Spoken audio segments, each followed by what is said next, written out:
Our fourth inductee into the 2012 Missouri Track and Cross Country Coaches Association Hall of Fame, Coach Lou Smith.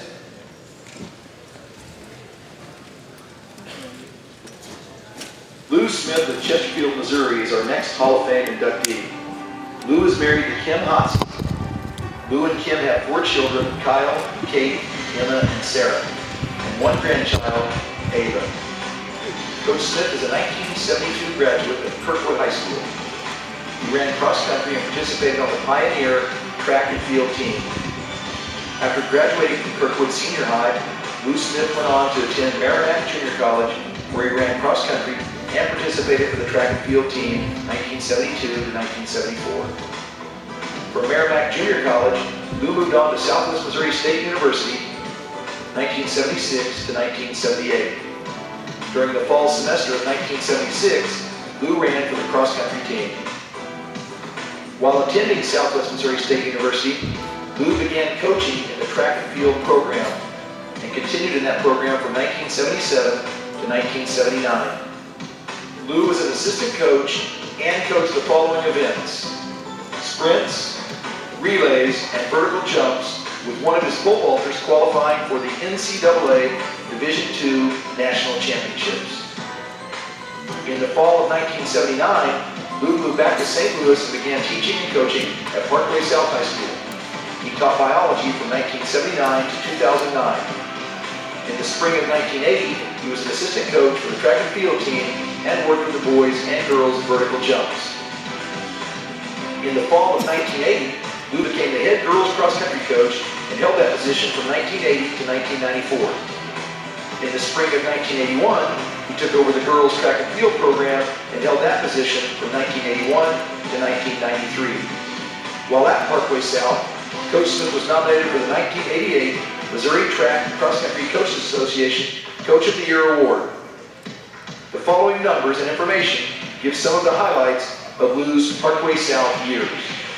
First, the cross-country highlights.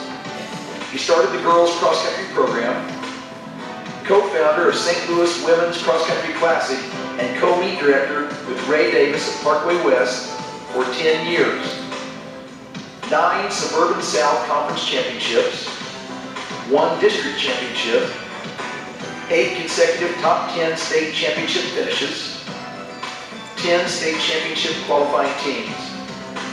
Highest state team finish of 5th place, 1983. Coached a state runner-up and 3rd place individual finisher. Multiple Missouri State High School Activities Association All-Academic Team Awards.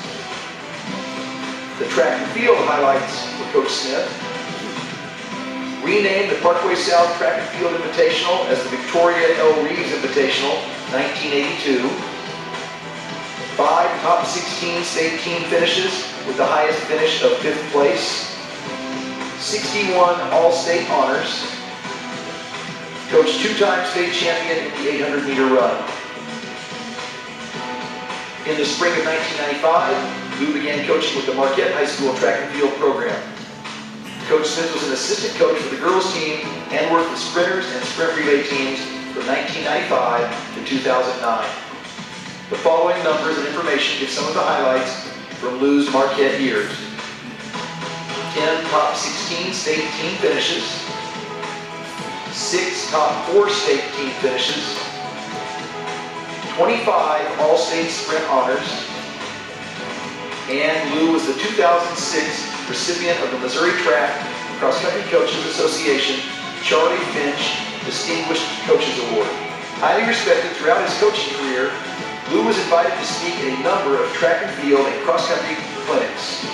He has shared his knowledge around the state by speaking at the High School All-American Coaches Clinic in St. Louis, Missouri, the Greater Kansas City Coaches Clinic in Kansas City, Missouri, and the Missouri Track and Cross Country Coaches Association Clinic in Columbia, Missouri.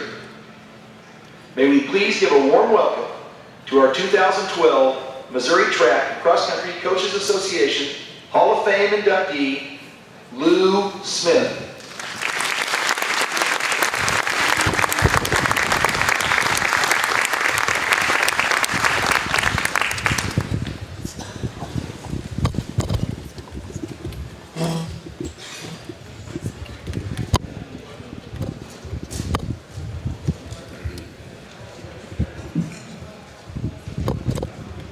thank you, Joe, for making me sound a lot better than maybe I was. I first would like to thank Larry Clare and Phil Wilbrink and Ryan Banta and Joe Cusack for all the hard work that they've put in to make this clinic and luncheon possible. I would also like to congratulate my fellow Hall of Fame inductees, an incredibly impressive list, and I am feeling very humbled to be amongst them. I have a lot of people that I need to thank. Actually, this stage would be woefully inadequate to hold them all. Many of them are here today, and some of them, actually many of them, you'll probably recognize. First, I need to thank Steve Kassang of Columbia Hickman High School, who in 2007 gave me a letter at the conclusion of the Victoria Reeves Women's Invitational Track and Field meet that I was the meet manager of, and I put it on my clipboard. I was busy cleaning things up, and when I got in my vehicle to leave the track, I opened it up, and it was a letter informing me that he had nominated me for induction into the Missouri Hall of Fame for cross country and track coaches. I read the letter twice, and I called my wife, and I was wondering why. And really, I was very shocked by that. Steve and I know each other because he brought his team to our meet at Parkway South for many years. And we had a great time talking about track and field and the kids and everything. And we became friends over the years, and I want to thank him so much for associating his name with mine. And it means a great deal. I also too want to thank my mom and dad, Rita and Lou Smith. My mom is no longer with us, but my dad is here. And I want to thank them for teaching me about the value of hard work and the importance of getting things right, and about honesty and integrity. With those lessons, I was able to practice those values as I moved through my high school years and into my professional life. I also want to thank my wife, Kim, who is the love of my life and my angel here on earth. She came into my life in a very, very difficult time, and she has been by my side through thick and thin. And my children, my son Kyle, who served his country honorably in the United States Marine Corps, my daughter Kate, who I had the pleasure to coach at Marquette, who brought us our first grandchild, and my daughter Emma, who's here today, who has a heart filled with a fire of passion, which I certainly can understand. And my youngest, I still have a 7-year-old at home, my youngest Sarah, who has a strong and caring and loving heart. When Coach Hayes called me to inform me that I had been selected for the Hall of Fame, I was shocked, because when I didn't make the cut in 2007, I thought that was it. I didn't know you stayed on the ballot. And kind of feel like Mark McGuire minus the steroids, being on the Hall of Fame ballot for so long. But I am just so honored and humbled by this. And of course, immediately I had a flurry of thoughts of so many things and so many people, and trying to put together remarks that would be meaningful here today. I just made a list of folks that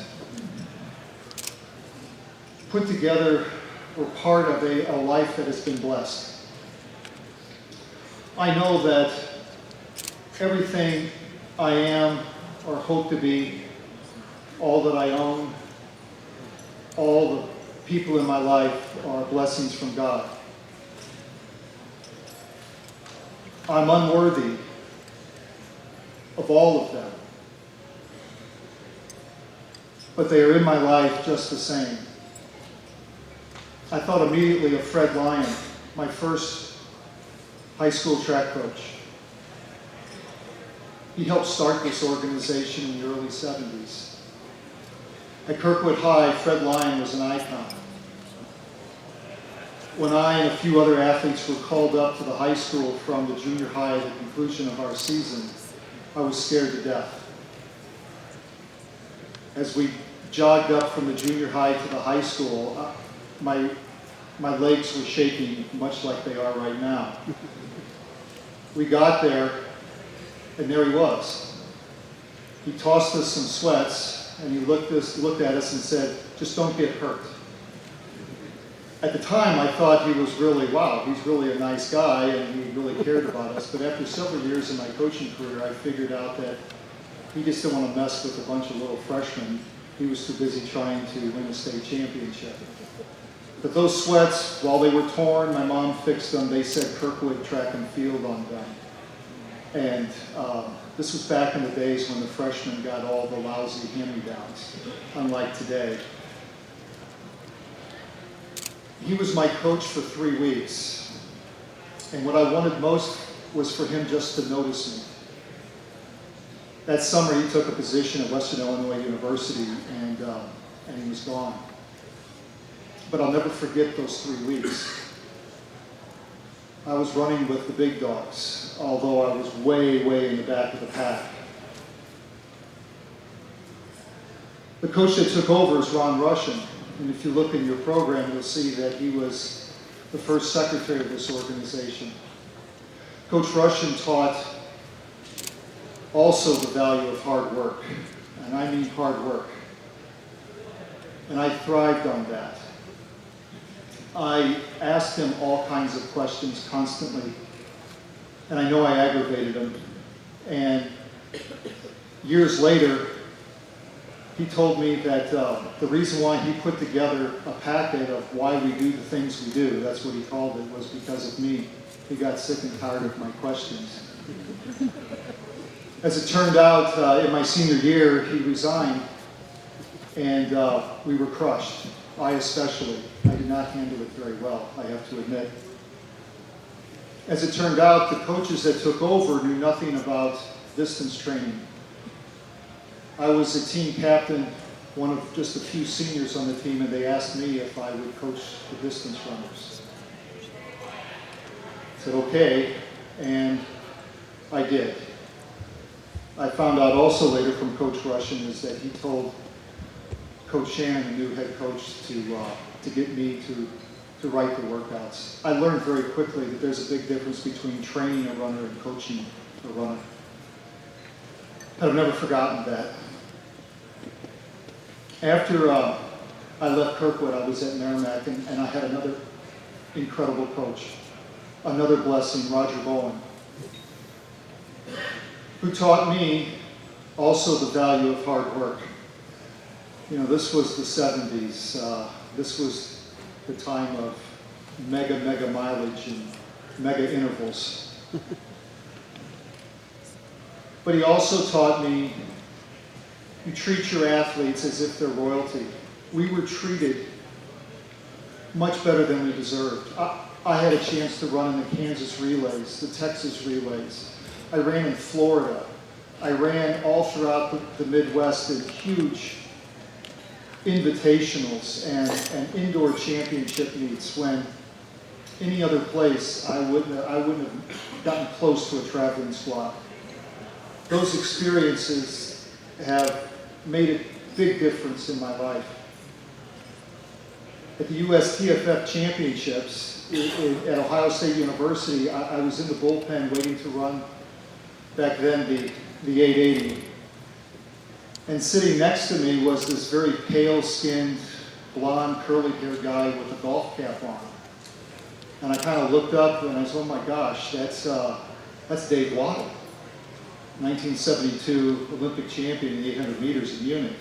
He ran for Bowling Green and he was there. Obviously, we were not in the same heat. I was in the slow heat, and I think I remember right, he was in the fast heat. When I ended up at Southwest Missouri after a couple of years of working, Chuck Hunsaker was my coach. The fourth coach, amazing people. I came to him one day early in the cross-country season. I said, Coach, I can't do this anymore. I don't have the competitive fire anymore. I'm sorry. And he said, I know. I have something to offer you. And he offered me a chance to work with the fall training program. Another coaching opportunity before I actually became a coach, before I had graduated. Fred Lyon and Chuck Hunsaker are members of this Hall of Fame. And to think that my name is listed with them, I don't know what to say. These men are so critical in my development as a man and as a professional. In my youth, there are men that I shared many an evening with, drinking many man sodas, I have to admit, and discussing track and field and talking about and dreaming about when we would have our own team someday, arguing about the angle of the takeoff foot and the high jump and all kinds of crazy stuff way into the night. Lots of it at a place called Pop's Malt Shop, which doesn't exist anymore, and they never served malts there. Dave McGraw, one of those men, sprint coach at Truman High School. Randy Stevens, coach at Springfield Glendale. Tom Billington, longtime coach at Truman and now at Springfield Catholic. And Tom was inducted into the Hall of Fame just last year. These men, these friends, these heartfelt friends, I learned so much from them, and I owe them a great deal. I want to also thank Gerald Linneman, who's no longer with us, Parkway AD, who helped me tremendously in my early years. Because, like my daughter Emma, I had a passion that was very difficult to keep under control, and I made a lot of mistakes.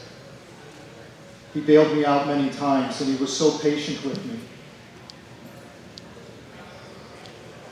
The current athletic director, Mike Gahn, track coach himself at Parkway North for many years. When I stepped down as the coach at Parkway South, it was a very painful time. Throughout the years that I did not coach at Parkway South and coached at Marquette, I still taught at Parkway South, a school that I dearly love, and I have fond memories there. He never once batted an eye about the fact that I was now coaching in a different school district for a different high school. He still supported me, supported the concept of the Victoria Reeves Women's Invitational Track and Field Meet. It's very difficult to coach at one school and to run a meet off at another. But Mike Gahn was there every year. Whatever I needed, he supplied, and I tip my cap to him. At Parkway South, when I got there, Jim Schmuck, the head cross-country and track coach there for over 30 years. I learned a lot from Jim. And there were times when we butted heads, but it was done very respectfully, and I owe him a debt of gratitude. He is also in the Hall of Fame. Paul McCaffrey,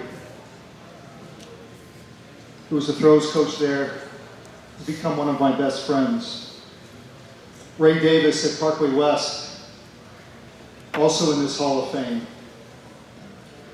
Ray and I became friends, and a lot of people at South had a hard time with understanding that because West is supposed to be our big rival. I went to Kirkwood High, so, my thoughts, I don't care about really Parkway West in terms of a rival. I had Webster to deal with.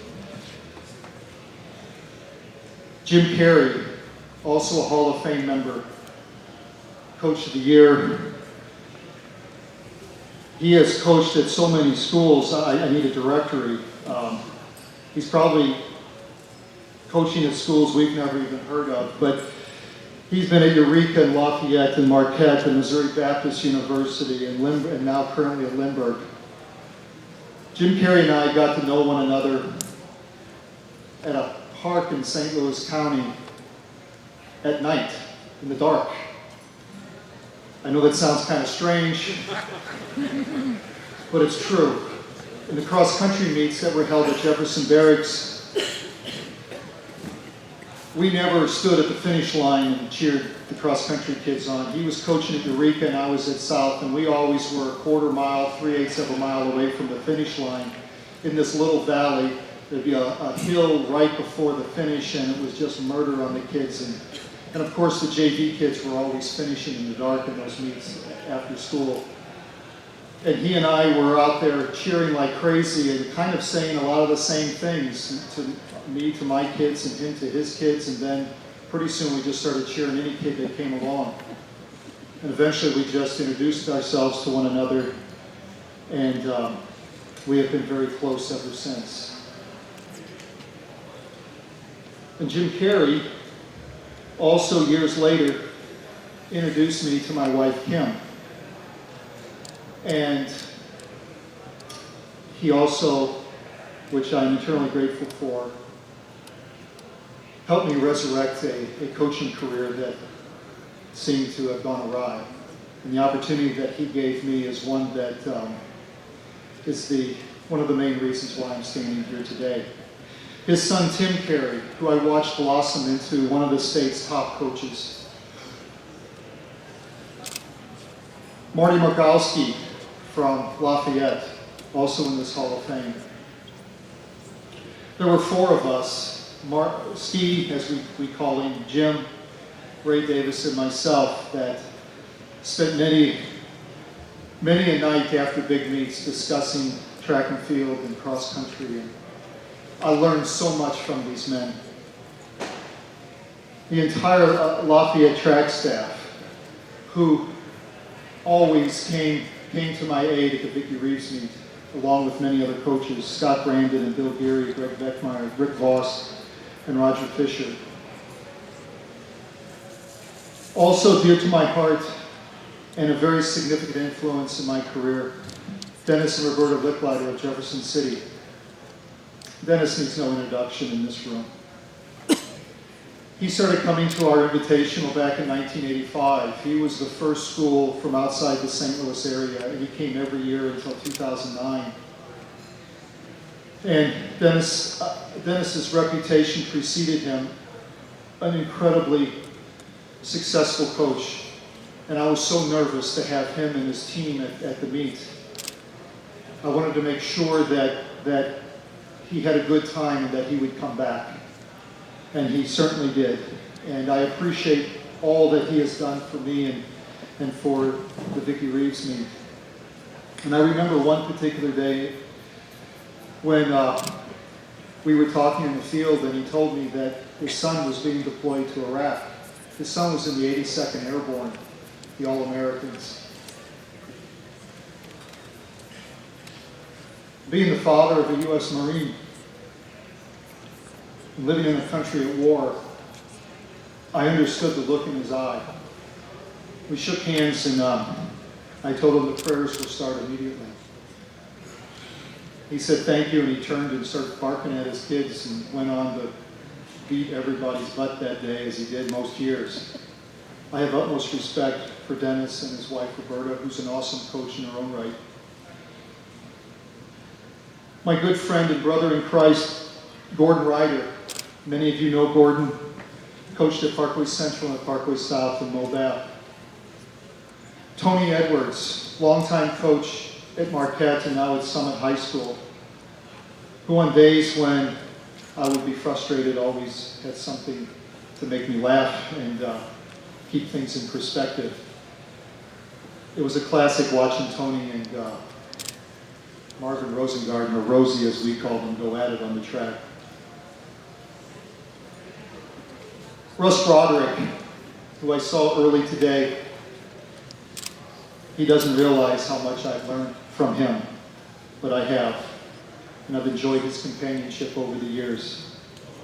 A man that isn't here today that means a great deal to me also that is Pete McCreary.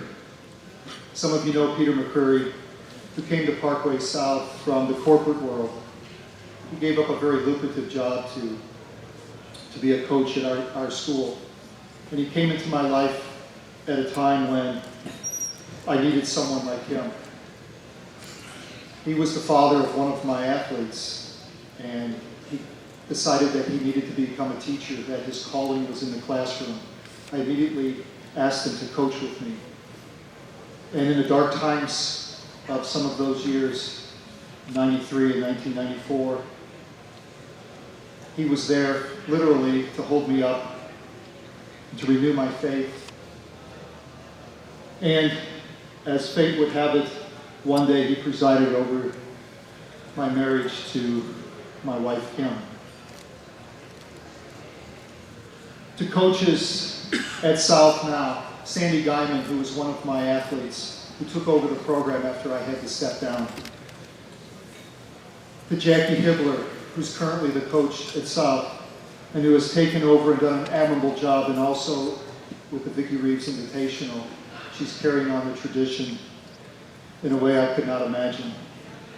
I want to thank Coach Mike Ebert of Marquette and his wife, Missy Berger, also coach at Marquette.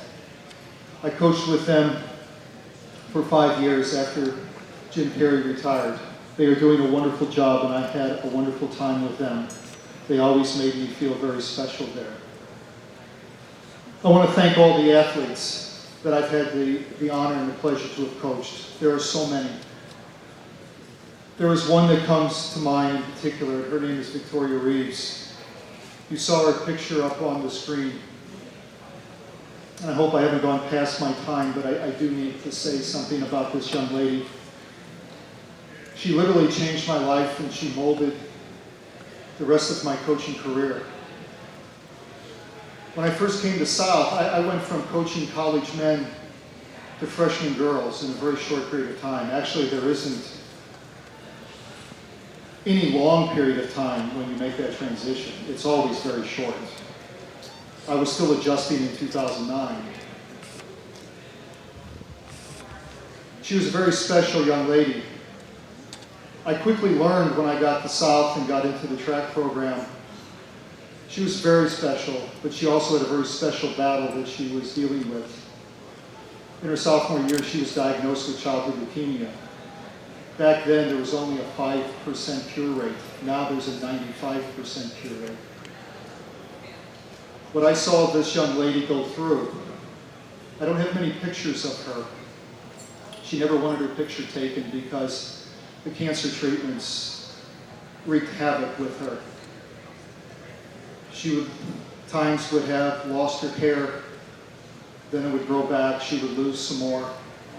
One time the kids painted a white 8 on the back of her head, and I was kind of shocked by it at first, but it was their way and her way of coping with a very difficult situation.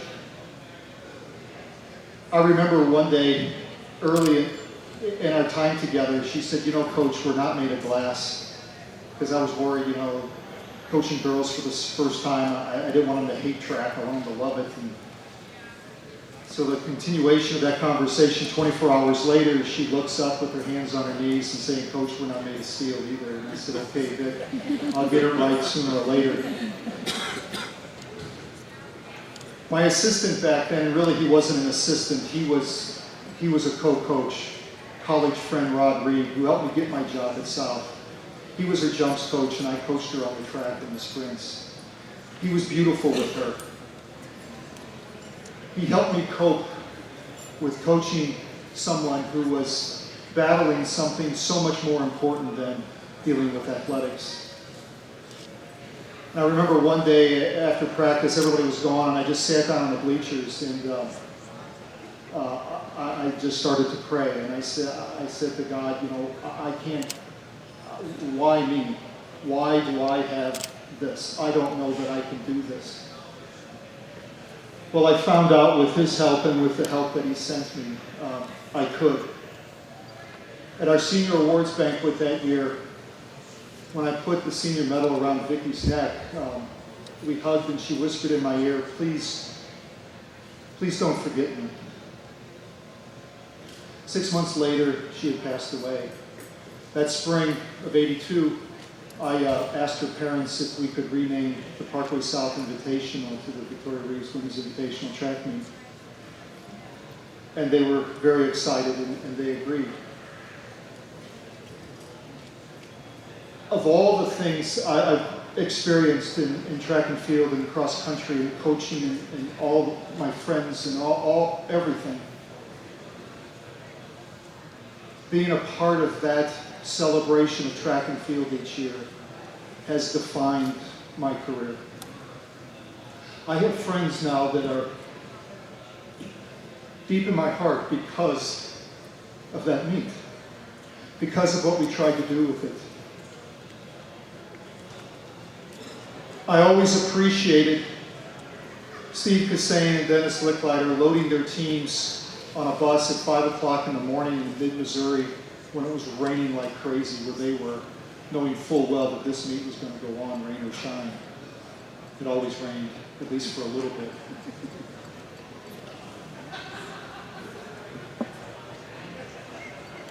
Vicki Reeves helped a lot of kids, and in death, she helped a lot of kids. There was one in particular, very quickly, transferred to South from Parkway Central, was a troubled young lady. They asked me if I would take her onto the track team to give her something to connect to, and they worked out all the eligibility stuff. I don't know how they did it, but they did. And it was difficult. On the Monday of Vicki Reeves Week, the last week of April, I would talk to the kids about what needed to be done. I passed the one picture around, the team picture of her on the cross-country team, and the new girls it was pointed out to them who she was. And I had heard this young lady who was sitting next to me in the team meeting made some disparaging remarks. She had no idea who Vicki Reeves was.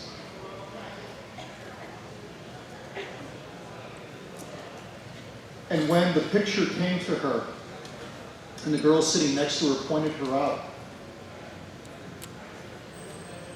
I knew that healing was going to begin.